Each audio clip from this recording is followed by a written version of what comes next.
भजनंद कुमार सर्व सुख सारा तत्व विचार ब्रह्म परम चिरकुट सुरेश कुंचित केशव नटवर भेषम मायाकृत मनोजम फलधरनोजम प्रतिहरनोजम हरहरम वल्लभ व्रजपाल शुभवत्सचारम हितमनोहरम भजनंद कुमार सर्व सुख सारा तत्व विचार ब्रह्म परम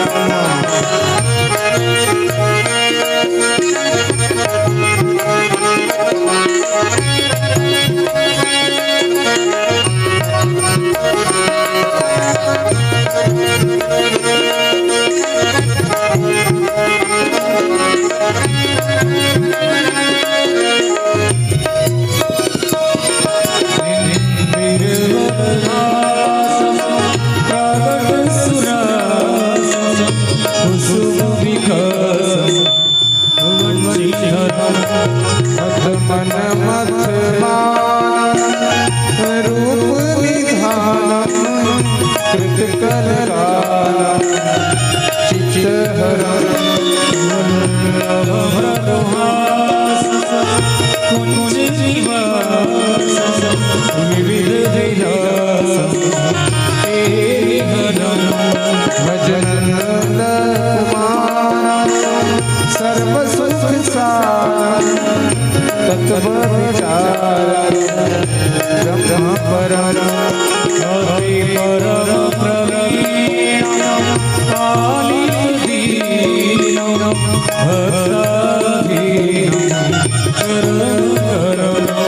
मोहन मति धीरम फणिबल लीरम हथ पर वीरम तरर वल्लभ व्रजराम वारिज वदन फलहर्षम श्रीधरम भजनंद कुमार सर्व सुख सारा तत्व विचार ब्रह्म परम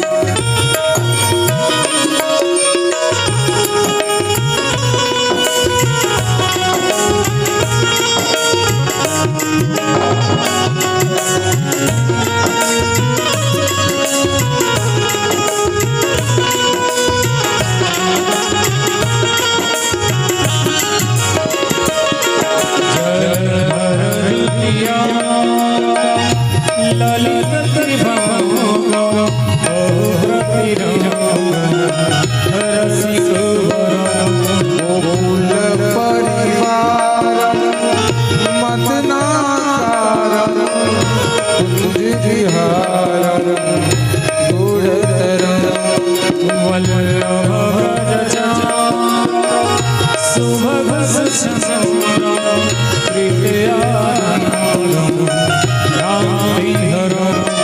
भजनंद कुमार सर्व सुख सारा तत्व विचार ब्रह्म परम वंदित युग पावन कर जगत उद्धरण विमल धरण कालिय शिरगमन प्रतिफणि नमन धातित यमन प्रदुलतर वल्लभ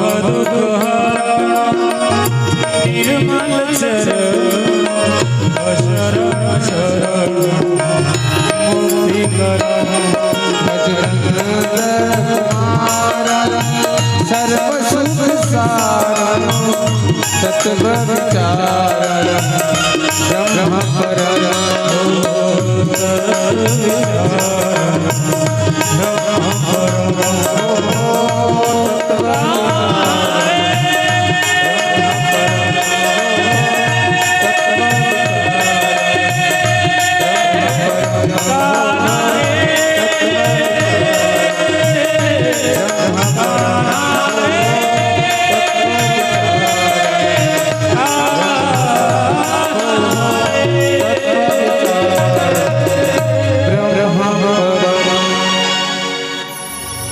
भक्तवांशा कल्पतरु अकारण करुणा वरुणालय समस्त सृष्टि के कारण स्वरूप परमपिता परमात्मा के युगल चरणों में वंदन। इस परम पवित्र भूमि को वंदन। इस परम पवित्र भूमि पर विद्यमान समस्त देवी देवताओं के युगल चरणों में वंदन। इस परम पवित्र भूमि को अपने तपोबल के माध्यम से सिंचित करने वाले समस्त ऋषि मुनियों के युगल चरणों में वंदन। भगवान पशुपतिनाथ, भगवान श्री गौतमेश्वर, कम करो, भगवान श्री गौरेश्वर, श्री सत्यनारायण भगवान, श्री नृसिंहदेव भगवान के युगल चरणों में वंदन।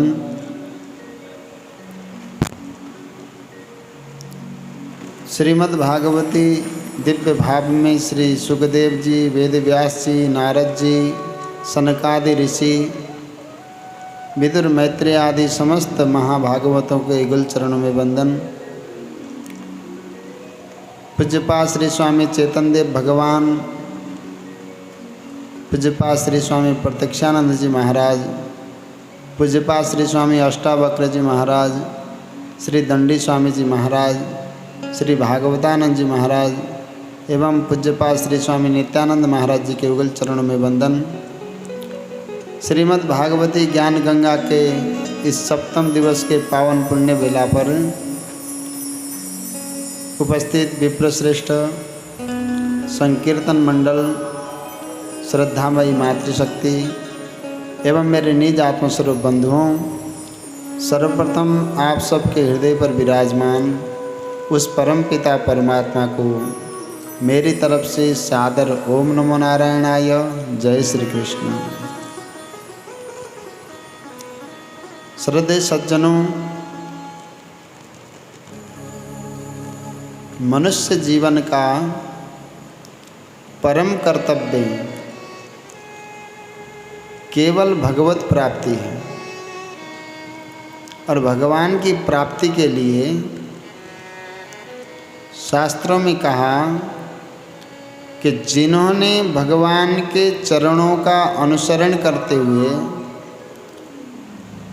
जिन महापुरुषों ने भगवान के चरणों का आश्रित होकर उस भगवान के दिव्य परम धाम का, उस परम पद की प्राप्ति के लिए अपने कदम को आगे बढ़ा दिया है, ऐसे ही दिव्य महापुरुषों की संगति से हमको भी वो परम पद प्राप्त हो सकता है।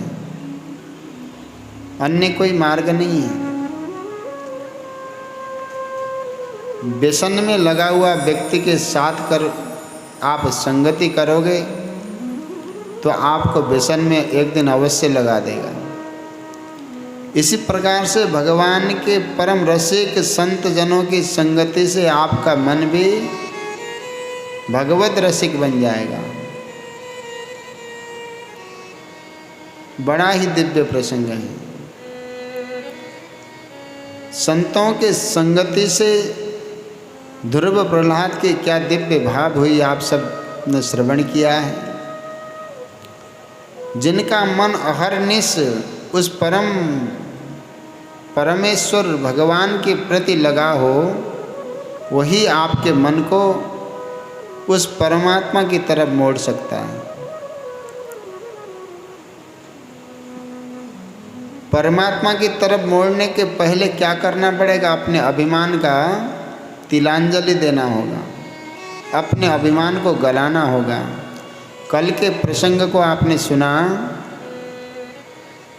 जिस ब्रज में इंद्र की पूजा हुआ करती थी, उस ब्रज में स्वयं नंद नंदन भगवान श्री कृष्ण ने गिरिराज गोवर्धन नाथ महाराज के पूजन का व्यवस्था प्रारंभ कर दिया। भगवान श्री कृष्ण ने किसी भी देवता का अभिमान को रहने नहीं दिया।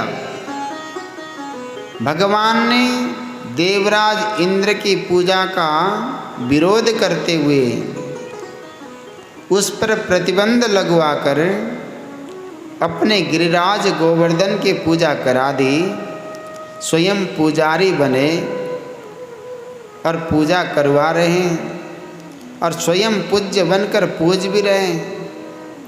सभी ब्रजवासी भगवान के इस अद्भुत रूप को देखकर बड़े प्रसन्न प्रमुदित हो गए। परंतु जब इंद्र को पता चला कि अपने सेवकों को कहने लगा, जिस ब्रज की भूमि में प्रत्येक दीपावली के समय हमारी पूजा हुआ करती थी, अब तो दिवाली निकल गई, प्रतिपदा भी चली गई, द्वितीया जाने वाली है, अब तक हमारी पूजा कैसे नहीं हो रही है? जाकर देखो। सेवक ने आकर जब ब्रज का वातावरण देखा तो इंद्र की जगह गोवर्धन नाथ की जय जयकार हो रही है। दौड़कर इंद्र से कहने लगे, महाराज आपकी जगह तो वहाँ पर गोवर्धन नाथ की पूजा हो रही है, अब ब्रज में आपका नाम लेने वाला कोई नहीं बचा। सब श्री गिरिराज गोवर्धन नाथ महाराज का नाम ले रहे हैं। ये सब जब सुना इंद्र ने, आग बबूला हो गया। अरे ब्रजवासी इतने विवेक शून्य हो गए, मुझ इंद्र का अपमान कर दिया। सुखदेव भगवान कहते, परीक्षित इंद्र को अपने अपमान के आग में झुलसते हुए भगवान को अनेक प्रकार की गालियां देने लगा। बाचालम बालिसम तब्दम अज्ञम पंडितमानिनम कृष्णं मर्त्यमुपाश्रित्य गोपा में चक्रुर प्रियम। इन गंवार ग्वालों ने उस बाचाल कृष्ण की बातों में आकर मैं देवता का राजा इंद्र मेरा अपमान कर दिया, अब इनको इसका फल अवश्य भोगना पड़ेगा। प्रलयंकारी सांवर्तक मेघों को बुलाकर आदेश दिया कि जाओ उस ब्रज प्रदेश में प्रलय मचा दो।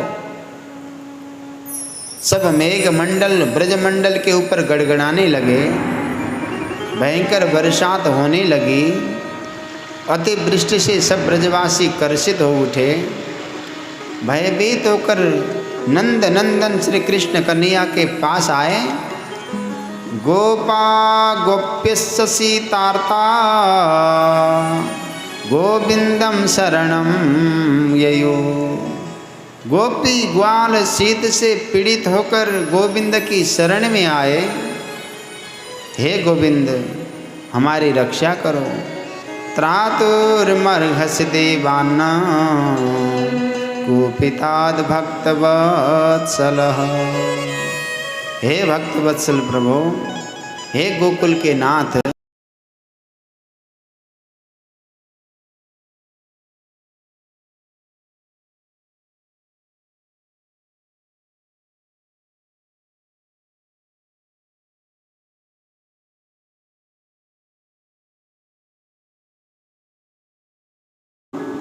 तो मैं उसको समस्त प्राणियों से अभय प्रदान कर देता हूँ। सक्री देव प्रपन्नाय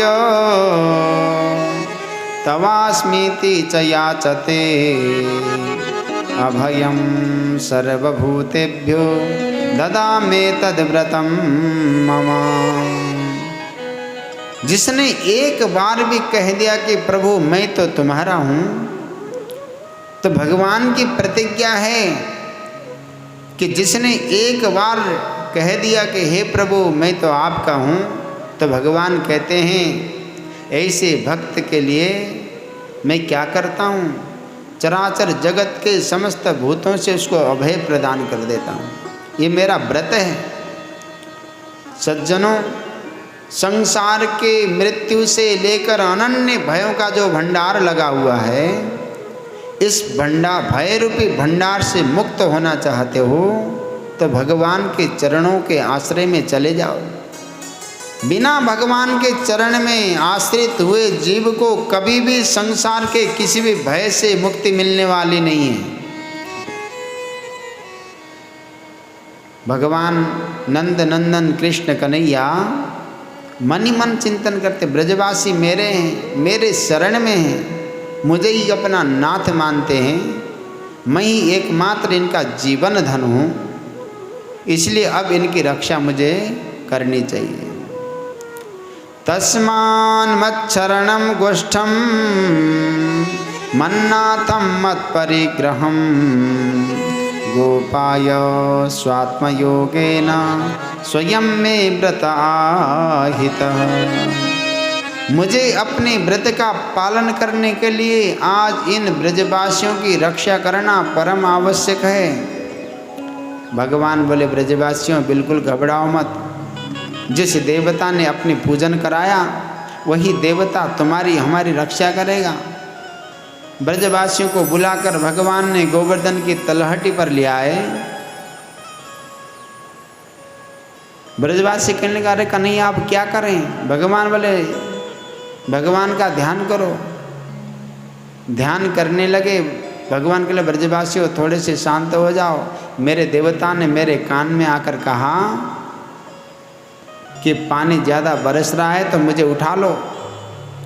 ब्रजवासी कहने लगे, हे नाला, ये 7 कोस का इतना लंबा चौड़ा देवता कैसे छाता बन जाएगा? भगवान बोले, जब मेरे देवता ने कान में आकर ये बात कही है तो पक्का बन जाएगा, एक बार प्रयत्न करके तो देख लो। और जैसे सभी ने प्रयत्न किया, सुखदेव भगवान कहते हैं, भगवान ने बड़ी सहजता के साथ इत्युक्ते केन हस्तेन कृत्वा गोवर्धनाचलं दधार लीलया कृष्ण छत्राकमिव बालक। जैसे बरसात में छोटे छोटे बच्चे एक छोटा सा कुकुरमुत्ता उखाड़कर छाता बनाकर खेलने लगते हैं, ऐसे कन्हैया ने गोवर्धन के पर्वत को 7 वर्ष की अवस्था में 7 दिन 7 रात तक धारण करके रखा। गिरि को धारण करने से प्रभु का नाम गिरधारी हो गया।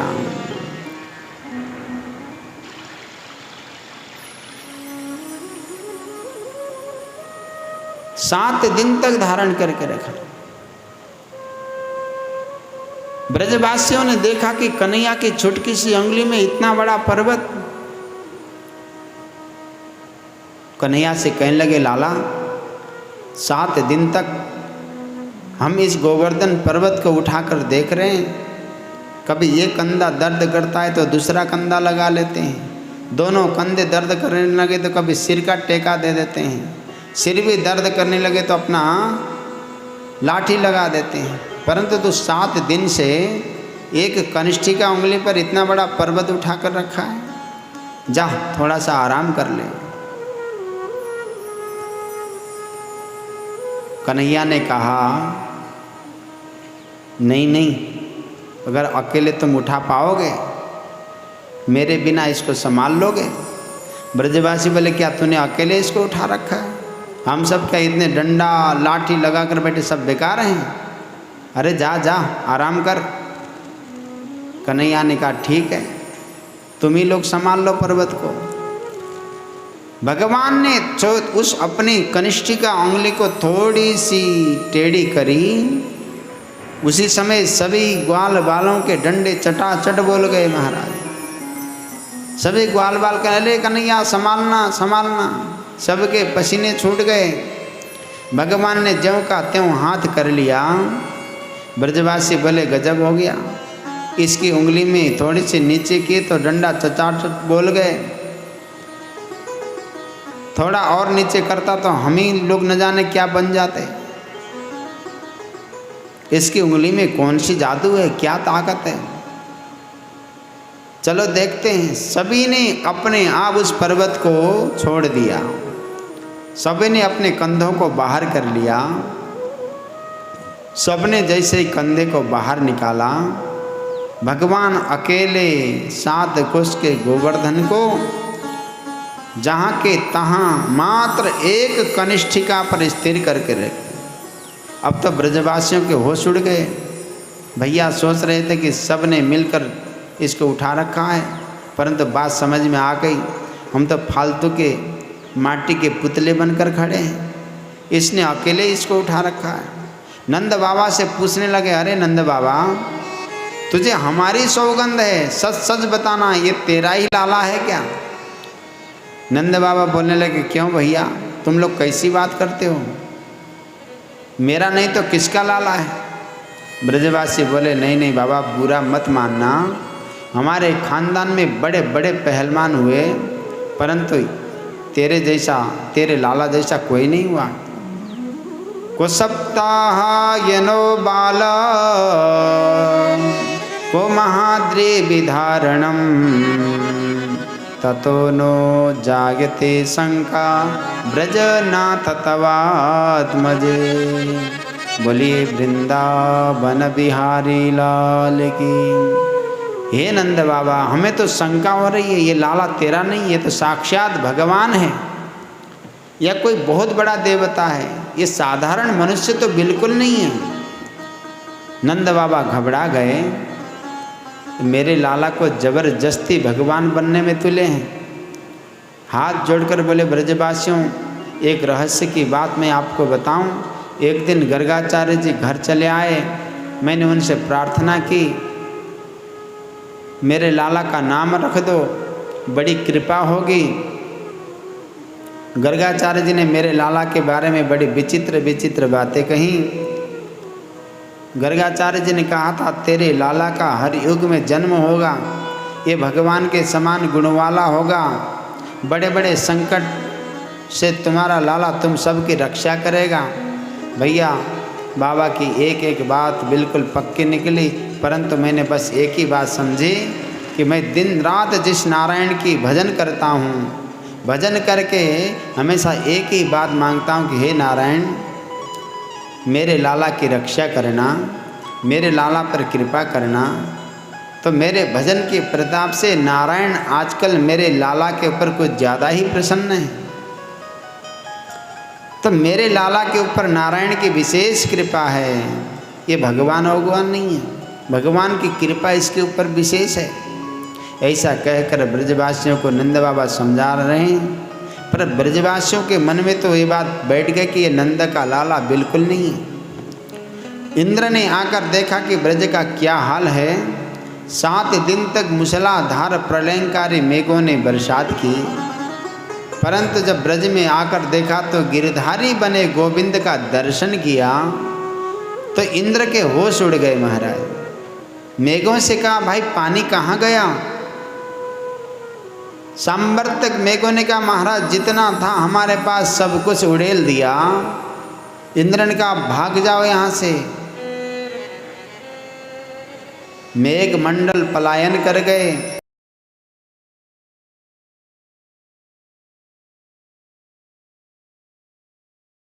तम शैलम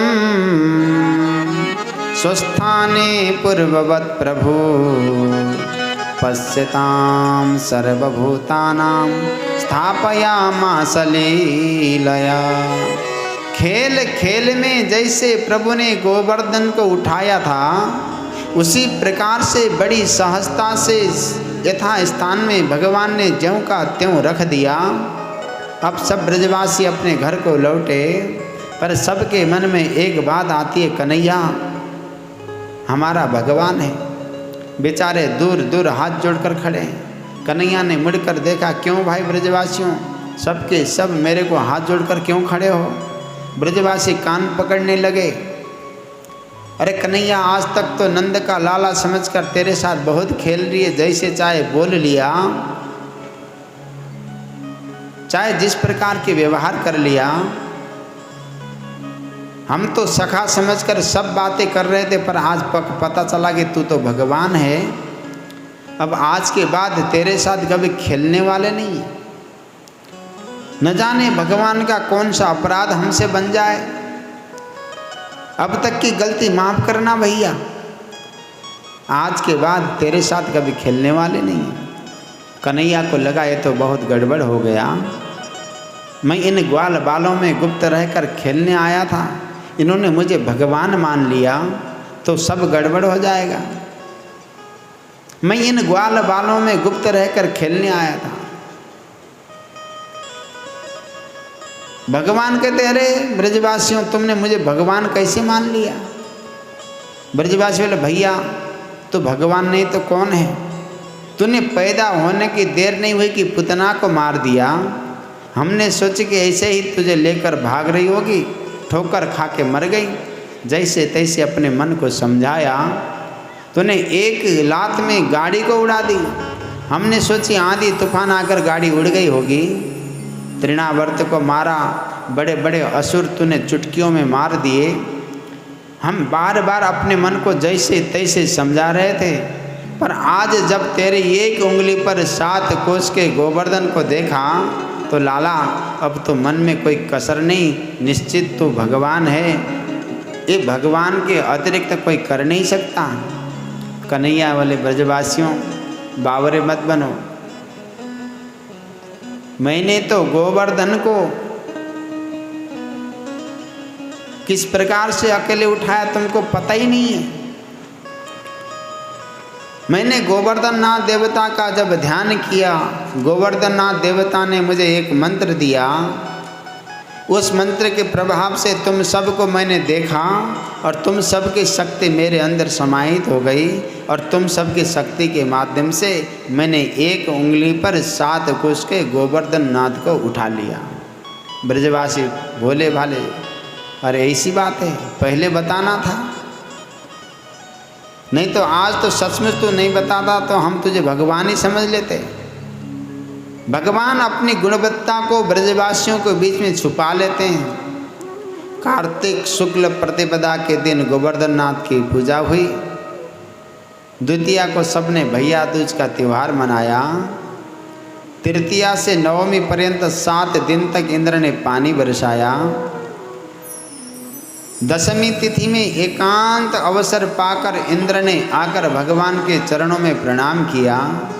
दशमी तिथि के दिन 10 श्लोकों में भगवान की दिव्य स्तुति इंद्र ने की। महाराज श्रीमद् भागवत के 10वें स्कंद के 27वें अध्याय के 4th श्लोक में इंद्र भगवान से प्रार्थना करते हुए कहते हैं, विशुद्ध सत्वं तव धाम शांतम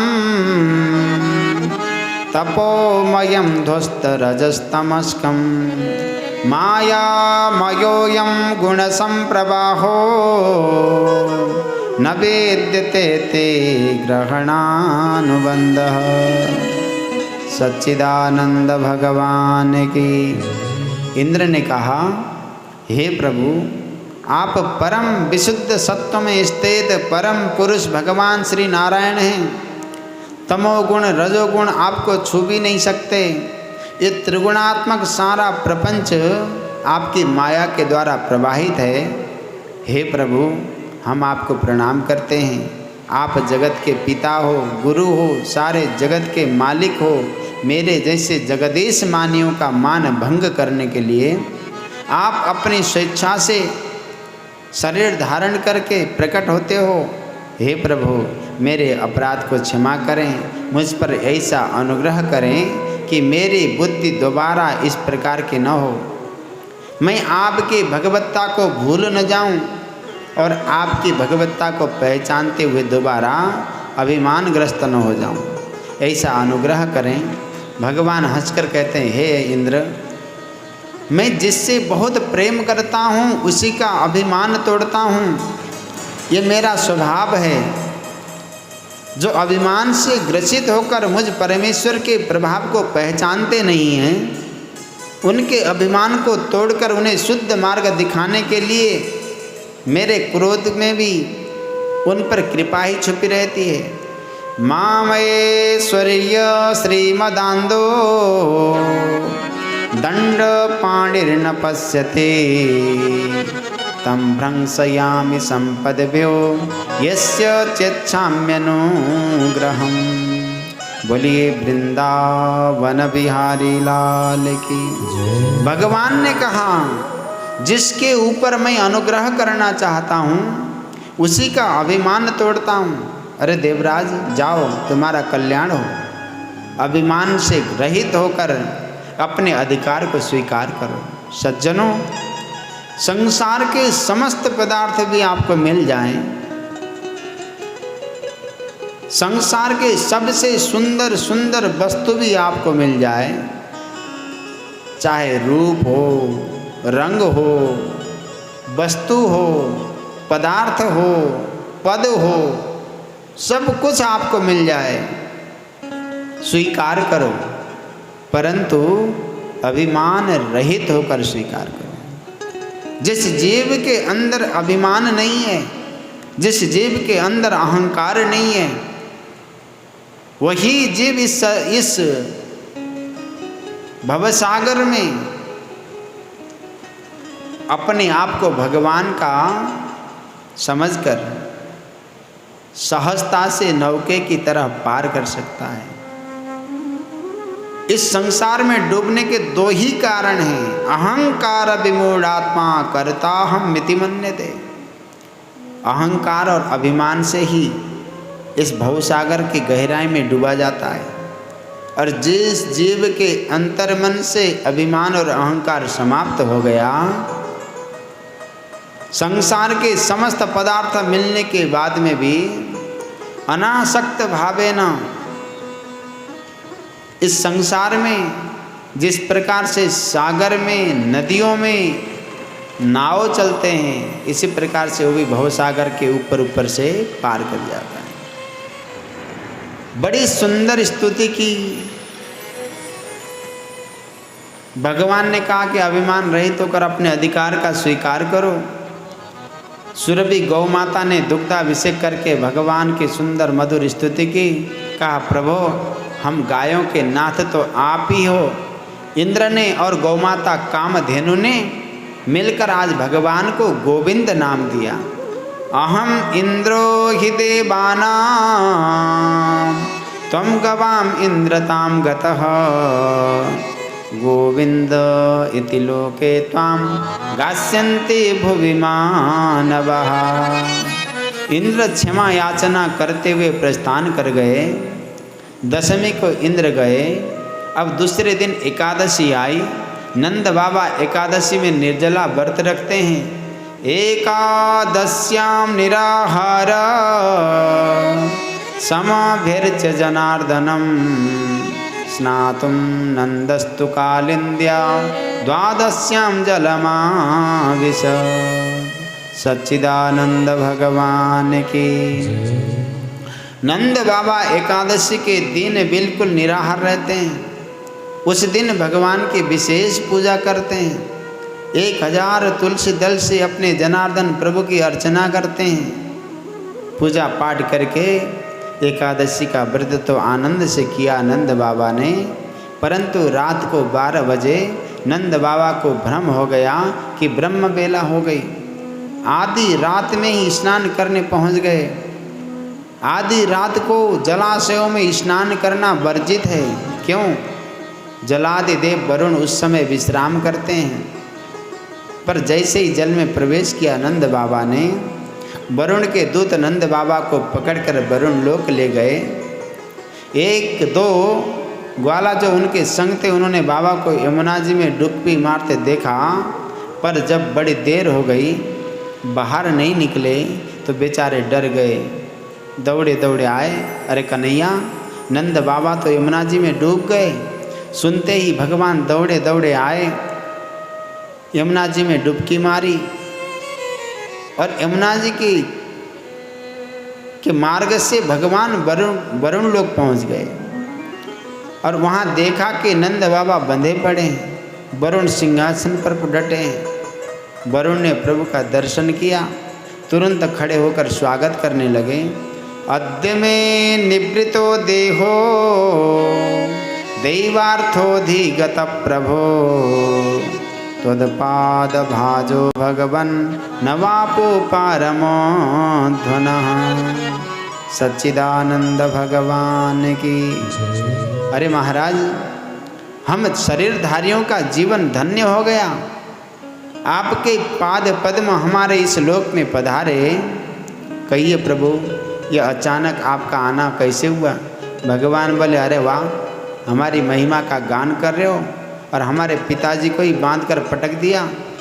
जैसे ही सुना कि नंद बाबा भगवान श्री कृष्ण के पिता हैं, वरुण तो घबरा गए महाराज, माफ़ी मांगने लगे, क्षमा करना सरकार, अनजान में हमारे मूर्ख दूतों ने बड़ा भारी अपराध कर दिया।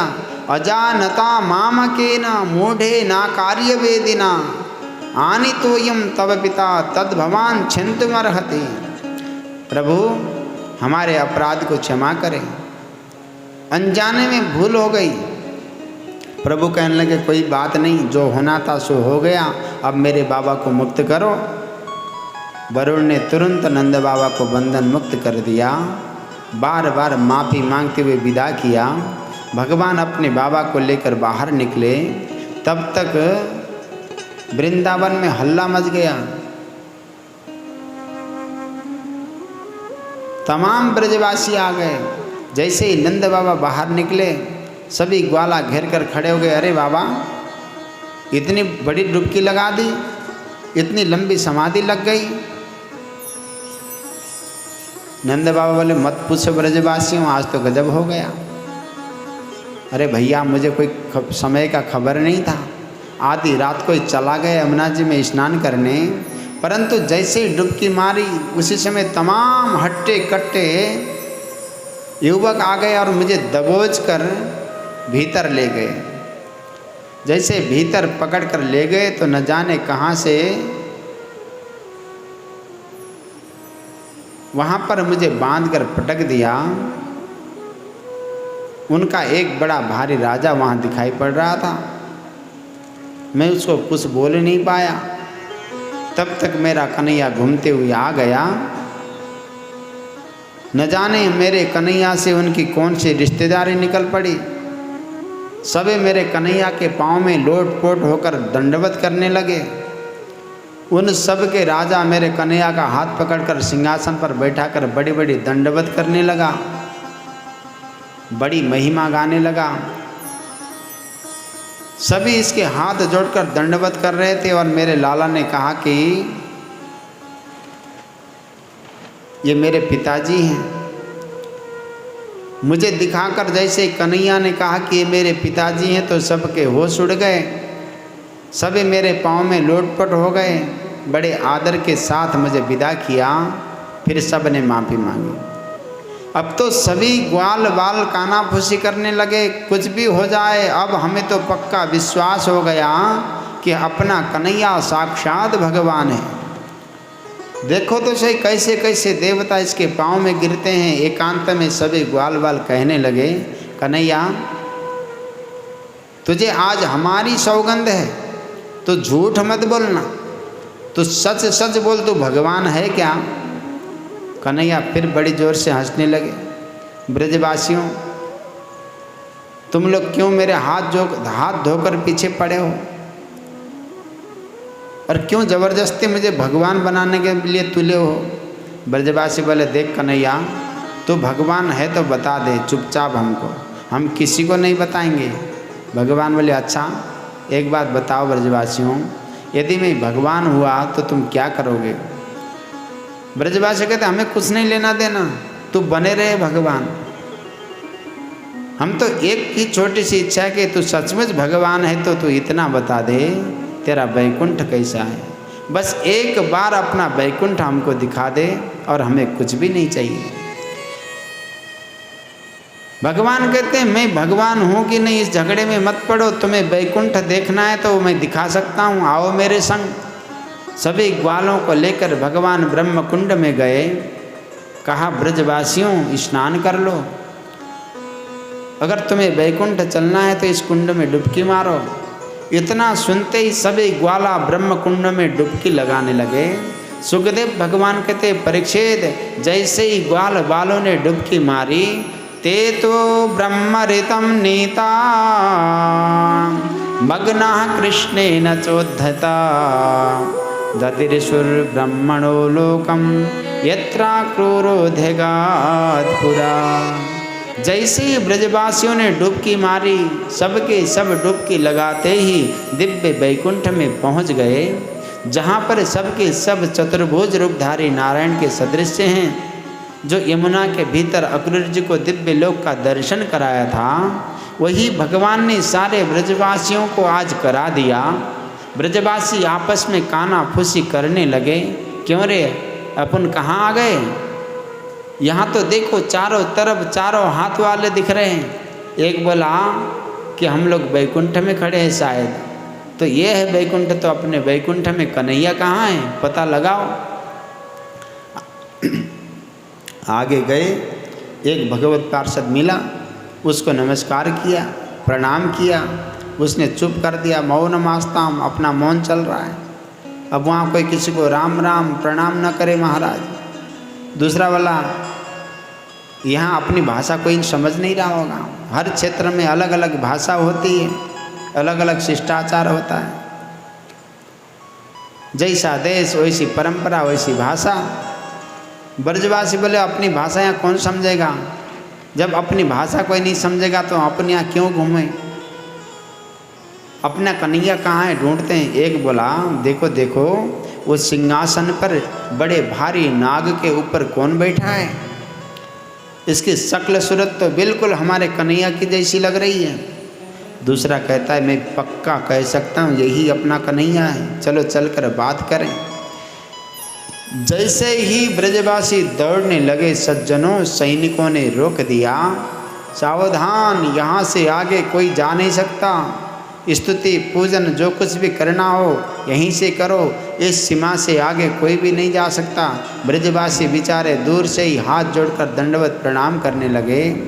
तब तक आसपास में क्या देखते हैं कि 4 मुख वाले ब्रह्मा जी भी खड़े हैं, 5 मुख वाले भोलेनाथ भी खड़े हैं, अनेक देवता बड़े बड़े छंद वैदिक मंत्रों से भगवान का स्तुति गान कर रहे हैं। ब्रजवासी सुन सुनकर देख देख कर बावरे हो गए, हे भगवान ये तो विचित्र वैकुंठ है। अब तक तो 4 हाथ वाले दिख रहे थे, अब तो 4-4 5-5 मुख वाले भी दिखने लगे, बड़े ठाठ हैं अपने कन्हैया के। यहाँ तो देख देख कर महान आश्चर्य हो रहा है। नंदादयस्तु तं दृष्ट्वा परमानंद निवृतः कृष्णं च तत्र छन्दोभिः स्तूयमानं सुविस्मितः। बोलिए वृंदावन बिहारी लाल की।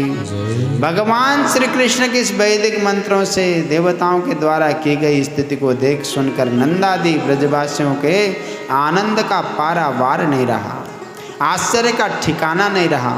परंतु प्रभु का यह दिव्य भव्य ऐश्वर्य देख देख कर ब्रजवासी थोड़ा घबरा गए, न जाने कहाँ फंस गए भैया।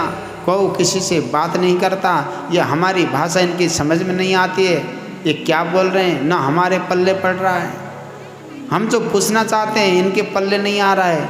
आंख बंद करके बोले कन्हैया भैया तेरे खूब ठाठ देख लिए, अब नहीं चाहिए तेरा वैकुंठ, तू तो वापस हमें अपने वृंदावन ले जा। जैसे ही वृंदावन का स्मरण किया, जिस जलाशय में डुबकी मारी थी उसी में तुरंत उछलकर सब बाहर निकले। बाहर निकलकर देखा हाथ में बंसी लिए कन्हैया मंद मंद मुस्कुरा रहे हैं। सभी ग्वाला दौड़कर कन्हैया से लिपट गए। अरे भैया कन्हैया तूने तो आज गजब कर दिया लाला, आज जीवन में पहली बार ऐसा दिव्य वैकुंठ का दर्शन हमको कराया। कोई 4 मुँह वाले, कोई 4 हाथ वाले, अरे अब तक तो सुने थे, आज अपने आँखों से प्रत्यक्ष देख लिया। कन्हैया कहने लगे कैसा लगा वैकुंठ?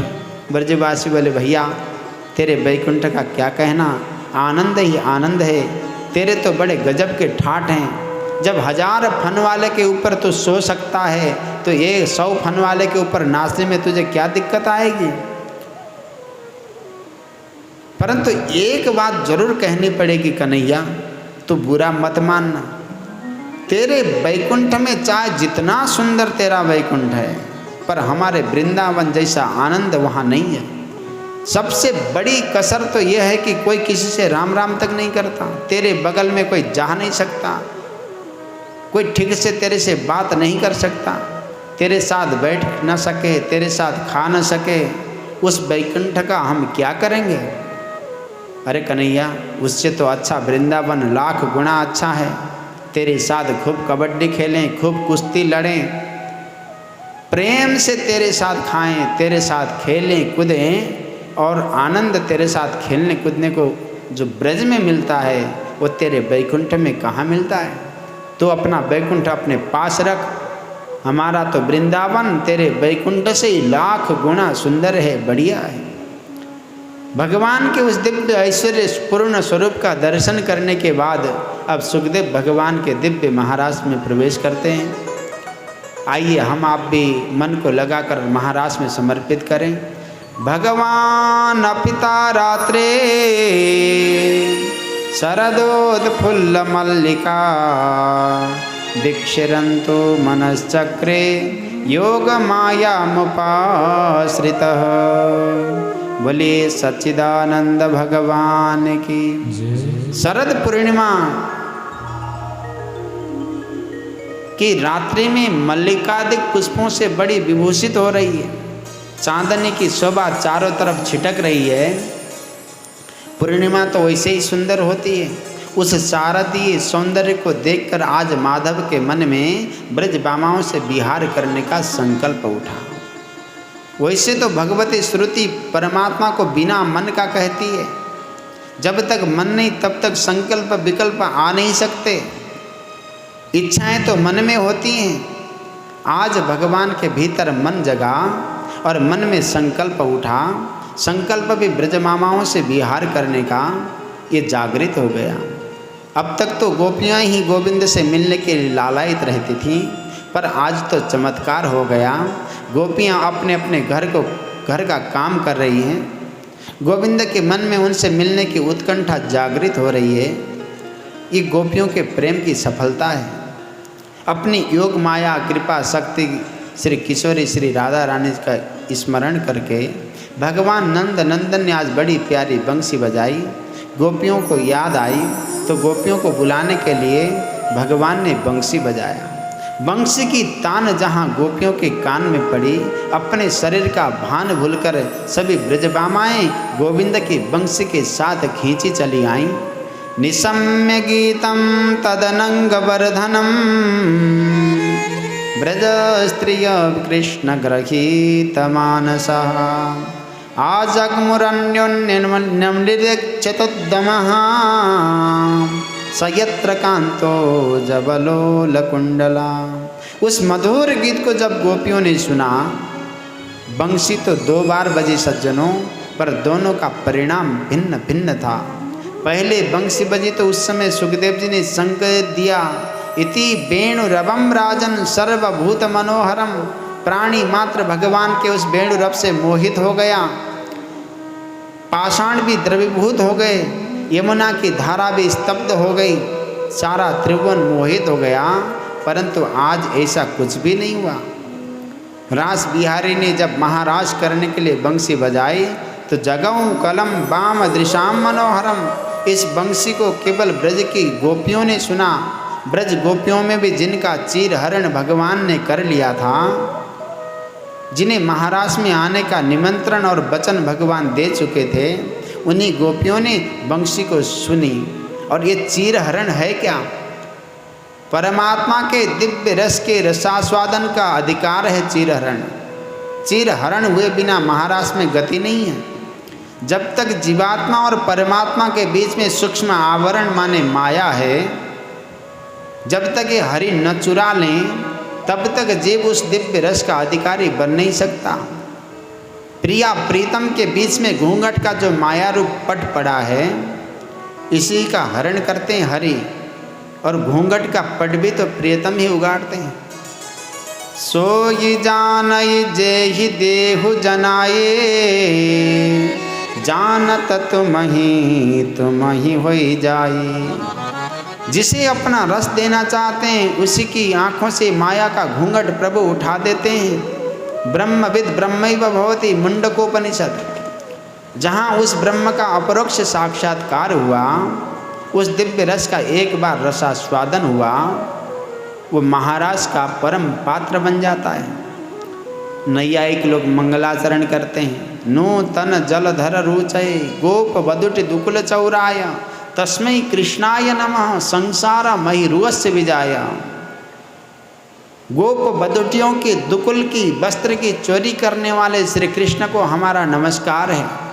पूज्यपाद धर्म सम्राट श्री स्वामी करपात्र जी महाराज इसका बड़ा सुंदर अर्थ लगाते हैं। गोपः जीवः तेषां बदुटयः बुद्धयः तासाम आवरणानि अज्ञानानि। सज्जनों ध्यान देना, गोप रूपी जीव की बुद्धि रूपी गोपी में अज्ञान रूपी जो आवरण वस्त्र पड़ा हुआ है, उस अज्ञान के आवरण का हरण करने वाले हैं हरि। चीर हरण लीला अर्थात आवरण भंग लीला।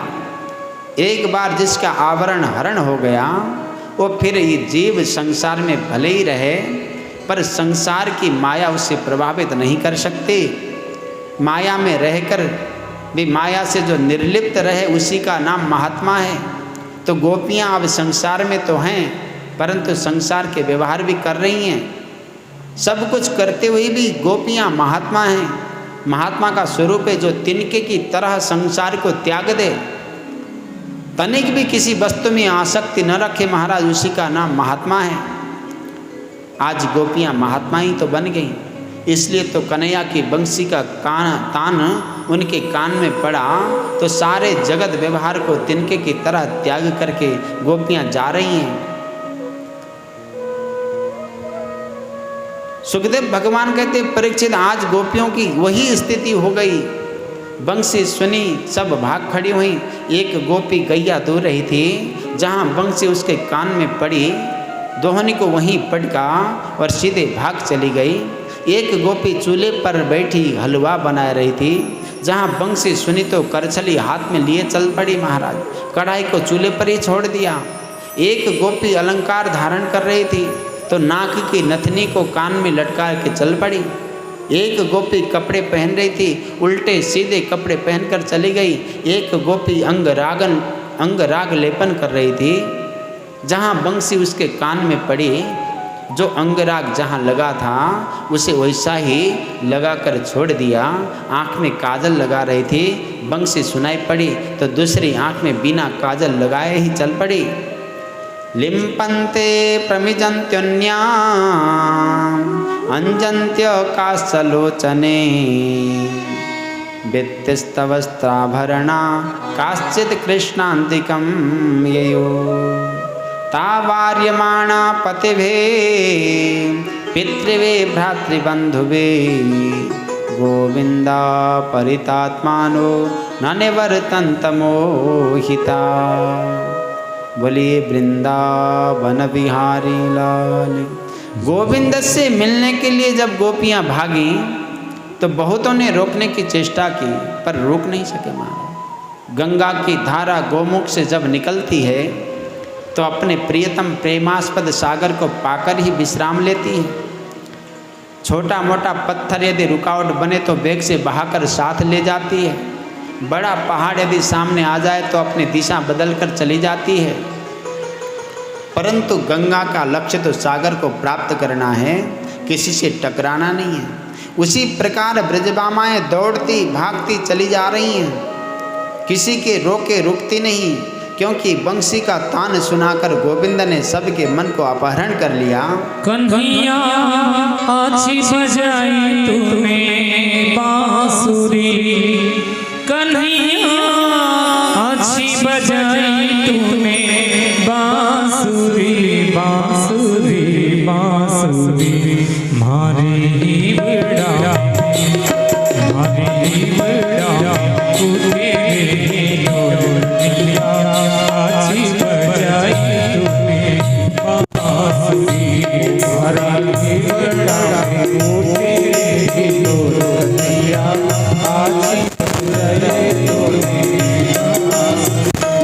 कन्हैया अच्छी बजाई तूने बांसुरी, कन्हैया अच्छी बजाई तूने बांसुरी, बांसुरी बांसुरी हरा की बेड़ा, हरा की बेड़ा तूने कन्हैया अच्छी बजाई तूने बांसुरी, हरा की बेड़ा तूने कन्हैया अच्छी बजाई तूने बांसुरी।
बांसुरी कन्हैया अच्छी बजाई तूने बांसुरी बांसुरी बांसुरी हरा ही बड़ा तू तेरे जोड़िया अच्छी बजाई तूने बांसुरी कन्हैया अच्छी बजाई तूने बांसुरी कन्हैया अच्छी बजाई तूने सच्चिदानंद सुखदेव भगवान कहते परीक्षित, भगवान की मुखारबिंद से निकली हुई उस बंसी की